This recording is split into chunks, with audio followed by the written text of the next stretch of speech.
સિહોર તાલુકા કાનૂની સેવા સમિતિ તેમજ અર્બન હેલ્થ સેન્ટરના સંયુક્ત ઉપક્રમથી વિશ્વ વસ્તી દિવસની ઉજવણી કરવામાં આવી।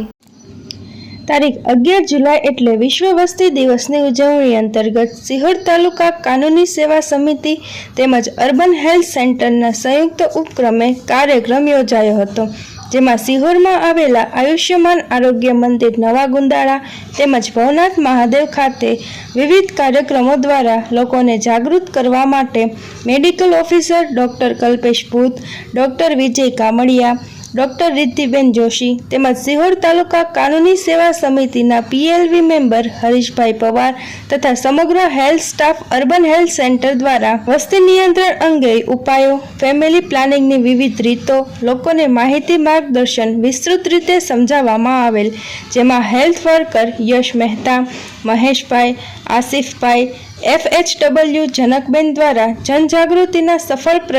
પ્રયત્નો દ્વારા વસ્તી નિયંત્રણની જરૂરી તેના ઉપાયો સૂચવવામાં આવ્યા હતા। પગલાં લેવા જરૂરી છે, જેમાં ભારતની વસ્તી 1.4 બિલિયન જેટલી છે, જેને અટકાવવાના પગલાં લેવા જરૂરી છે। તેમાં આપણે ખાસ કરીને જે ફેમિલી પ્લાનિંગ મેથડની યુઝ કરવી પડે છે, જેમાં કોન્ટ્રાસેપ્શન મેથડ જે હાલ સરકાર તરફથી ચાલી રહી છે અને ગવર્મેન્ટ તરફથી ફ્રીમાં ચાલે છે,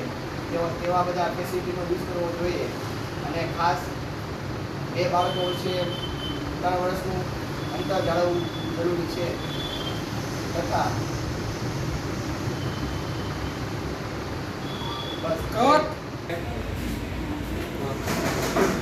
ડૉક્ટર વિજય કામડિયા, RBSPMO સિહોર તાલુકા કાનૂની સેવા સમિતિ અને અર્બન હેલ્થ સેન્ટર દ્વારા 11 જુલાઈ એટલે કે વર્લ્ડ પોપ્યુલેશન ડેની ઉજવણી કરવામાં આવી। તેમાં લોકોને વધતી જતી વસ્તીનું નિયંત્રણ કેવી રીતે રાખવું, ફેમિલી પ્લાનિંગ કેવી રીતે કરવું, એની વિવિધ મેથડ સમજાવવામાં આવી તથા લોકોને કે આ વધતી જતી વસ્તીનું જે નિવારણ કેવી રીતે થાય એના ઉપાયો જણાવવામાં આવ્યા, બરાબર, ને આનાથી થતી મુશ્કેલીઓ જણાવવામાં આવી, જેથી આપણે ભવિષ્યમાં ભારતની વસ્તીનું નિયંત્રણ લાવી શકાય। જેમાં તાલુકા કાનૂની સેવા સમિતિનો સહયોગ મળેલો અને અર્બન હેલ્થ સેન્ટરના બધા સ્ટાફ, મેડિકલ ઓફિસર ને દરેક હેલ્થ વર્કર જે લોકો સુધી અવારનવાર ફેમિલી પ્લાનિંગની અલગ અલગ મેથડો સમજાવતા હોય છે અને વસ્તી નિયંત્રણ કરવા માટેના પ્રયત્નો કરતા હોય છે। આ રીતે સુંદર આયોજન કરીને વસ્તી નિયંત્રણ માટેના વિવિધ કાર્યક્રમો કરીને લોકો સુધી માહિતી પહોંચાડવામાં આવી।